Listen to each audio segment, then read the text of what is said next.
اللہ الرحمن الرحیم۔ السلام علیکم ورحمۃ اللہ وبرکاتہ۔ ہم آپ کو اپنے اس چینل پر خوش آمدید کہتے ہیں۔ آج کی اس مختصر سی ویڈیو کلپ میں مقدمہ میں کامیابی حاصل کرنے کے لیے وظیفہ پڑھنا سیکھیں گے۔ مقدمہ کی کامیابی کے لیے اس آیت کو روزانہ کسی نماز کے بعد 133 مرتبہ پڑھتے رہیں، انشاءاللہ کامیابی ہوگی۔ مقدمہ میں کامیابی کے لیے اس آیت کو روزانہ کسی نماز کے بعد 133 مرتبہ پڑھتے رہیں۔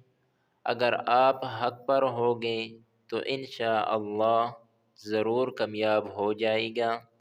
وہ آیت سورہ بنی اسرائیل آیت نمبر 81 ہے۔ بسم اللہ الرحمن الرحیم۔ وَقُلْ جَاءَ الْحَقُّ وَقُلْ جَاءَ الْحَقُّ وَزَهَقَ الْبَاطِلُ وَزَهَقَ الْبَاطِلُ إِنَّ الْبَاطِلَ كَانَ زَهُوقًا